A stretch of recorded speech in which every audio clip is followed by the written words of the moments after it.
मित्रों नमस्कार। जनमत हरियाणा में आपका स्वागत है। मैं हूं कमलकांत।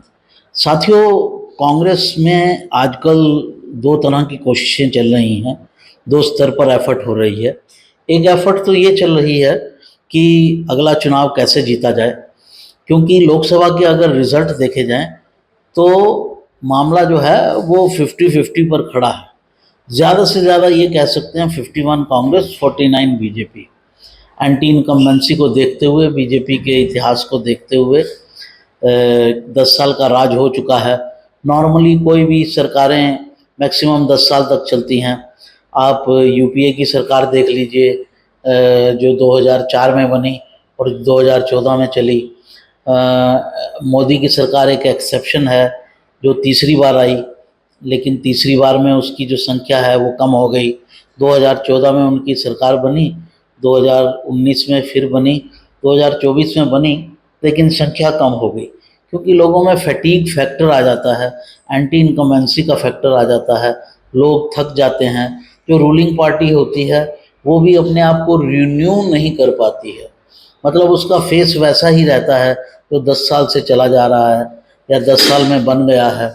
वो अपने फेस को में कोई नयापन नहीं ला पाती, इसलिए जो है जनरली जो हैं सरकारें 5 साल या फिर 10 साल तक चलती हैं। 10 साल के बाद जनरली सरकारें जो हैं हट जाती हैं। यही समस्या बीजेपी के साथ हो रही है।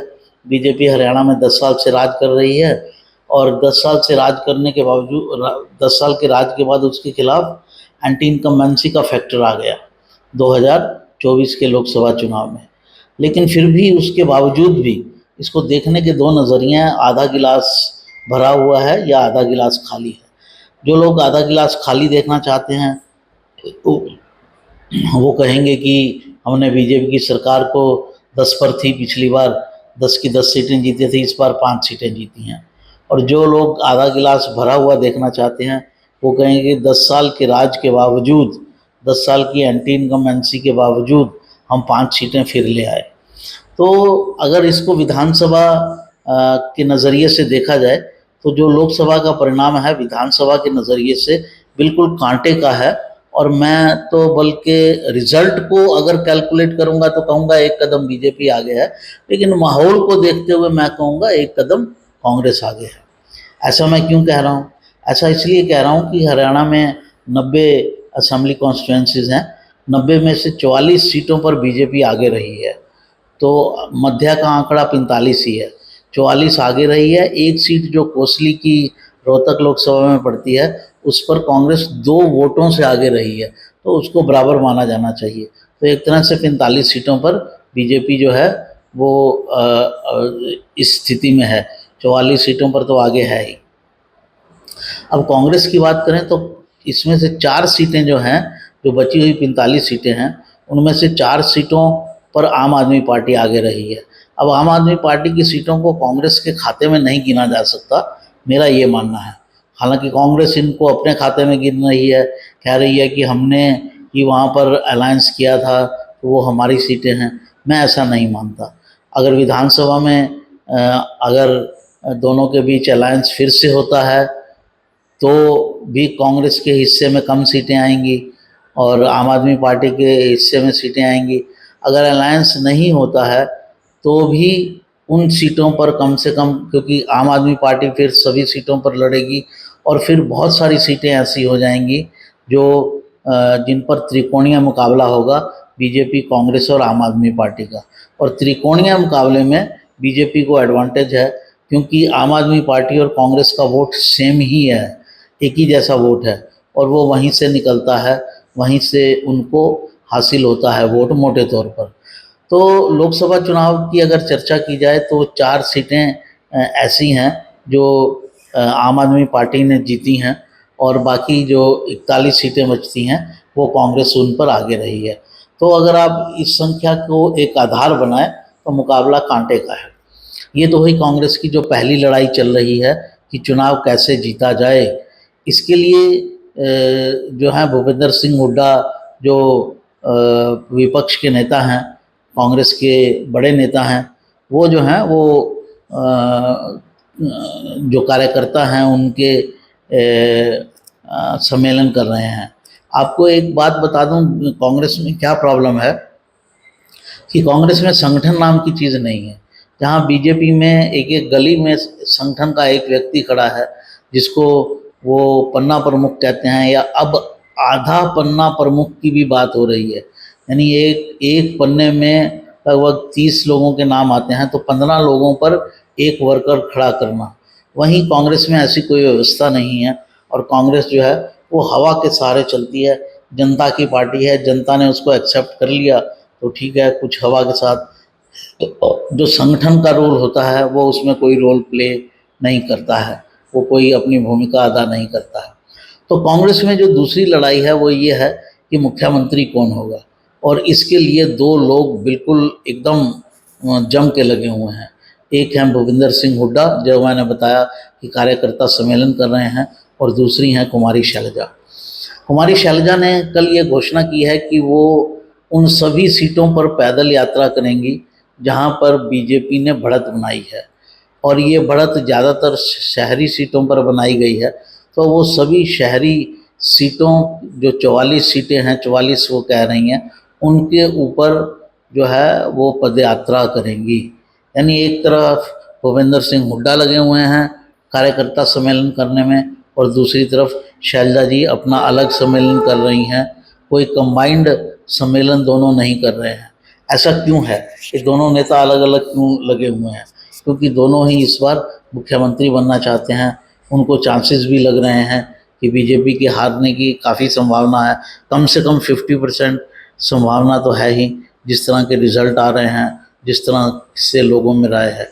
तो लड़ाई क्योंकि टक्कर की होनी है, तो किसी की भी भाग खुल सकता है, कांग्रेस का भी खुल सकता है, बीजेपी का भी खुल सकता है। और अगर कांग्रेस का भाग खुलता है तो मुख्यमंत्री के रूप में किसका भाग खुलेगा, इसके लिए दो लोग लगे हैं, जो मैं आपको बता चुका हूँ, भूपेंद्र सिंह हुड्डा और शैलजा जी। शैलजा जी भी अपनी भूमिका निभाने की कोशिश कर रही हैं कि 45 सीटों पर मैं पदयात्रा करूंगी, क्योंकि बाकी सीटों पर तो भूपेंद्र सिंह हुड्डा कर ही रहे हैं, तो वहां जाकर क्या करेंगी। तो वो पदयात्रा की भूमिका निभा रही हैं, पदयात्रा का जो रास्ता है वो ले रही हैं। आपको एक चीज़ और बताना चाहूँगा इस संदर्भ में कि भूपेंद्र सिंह हुड्डा को जहाँ इस बात का विश्वास है कि वो अपने अधिक से अधिक कैंडिडेट्स को मैदान में उतार सकेंगे, जो एमएलए बनेंगे, और एमएलए बनने के बाद उनका समर्थन करेंगे, और एमएलए जो लेजिस्लेटिव पार्टी कहलाती है उनके सहारे वो मुख्यमंत्री बन जाएंगे। लोकसभा चुनाव में भी उन्होंने अपना ये दमखम दिखाया, और किसी दूसरे व्यक्ति की नहीं चली, भूपेंद्र सिंह हुड्डा की ही बात मानी गई। जो प्रभारी थे बाबरिया जी, दीपक बाबरिया, उन्होंने भी हुड्डा जी की बात सुनी, और हुड्डा जी के सहारे ही जो कैंडिडेट थे वो चुने गए। सिर्फ 2 कैंडिडेट्स को छोड़कर, एक फरीदाबाद के कैंडिडेट और दूसरी सिरसा की कैंडिडेट शैलजा जी। बाकी जितने भी कैंडिडेट थे, 7 कैंडिडेट, वो भूपेंद्र हुड्डा की रिकमेंडेशन पर थे। इस बार कोशिश ये है शैलजा जी की कि वो भी कैंडिडेट्स में अपनी भूमिका, अपनी एक पहचान बनाएं, और ज़्यादा से ज़्यादा अपने कैंडिडेट उतारें, ताकि चुनाव के बाद कोई ऐसी परिस्थिति क्रिएट ना हो कि उनके पक्ष में कैंडिडेट या एमएलए ही ना हो। इसलिए वो भी इसे चल रही हैं। शैलजा जी को एक एडवांटेज और है, शैलजा जी आला कमान के करीब हैं, पार्टी की जनरल सेक्रेटरी हैं, और जनरल सेक्रेटरी का एक बहुत बड़ा पद होता है। सिर्फ गांधी नेहरू परिवार के करीबी लोगों को ही ये पद दिए जाते हैं, और कोई उनमें शामिल नहीं हो सकता है। और शैलजा जी, ये सर्वविदित है कि शैलजा जी गांधी नेहरू परिवार के करीब हैं, और अगर पार्टी चुनाव जीत लेती है तो ये भी तय है कि शैलजा जी भी एक स्ट्रॉन्ग मजबूत कैंडिडेट के रूप में उभरेंगी, और दोनों के बीच कड़ा मुकाबला होगा, शैलजा जी और भूपेंद्र हुड्डा जी के बीच में। इसकी बिसात जो है वो अभी से बिछनी शुरू हो गई है, और ये क्या रंग लाती है, क्या रूप लाती है, चुनावों में इसका क्या परिणाम होता है, किसके कैंडिडेट ज़्यादा जीत कर आते हैं, और आला कमान का आशीर्वाद किसे मिलता है, ये एक देखने वाली बात होगी। जो मैंने बात कही आलाकमान के आशीर्वाद की, इस संदर्भ में जब तक कांग्रेस मजबूत पार्टी के रूप में थी तो कांग्रेस को कोई नहीं रोकता था, आलाकमान ही कैंडिडेट तय करता था। और इसका उदाहरण हरियाणा में भी उपलब्ध है।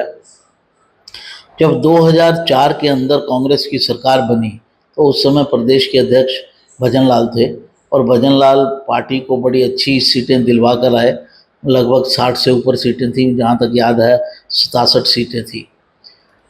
उस हिसाब से भजन लाल को ही मुख्यमंत्री बनना चाहिए था, लेकिन आलाकमान की ये मर्जी नहीं थी, कंफर्टेबल मेजोरिटी थी। आलाकमान ने पूरा गेम चेंज कर दिया और उस समय भजन लाल जी को हटाकर भूपेंद्र हुड्डा को पार्टी का नेता बना दिया और उन्होंने 10 साल तक राज किया। उस समय आलाकमान भूपेंद्र हुड्डा से खुश थी या कहें भजन लाल से नाराज थी।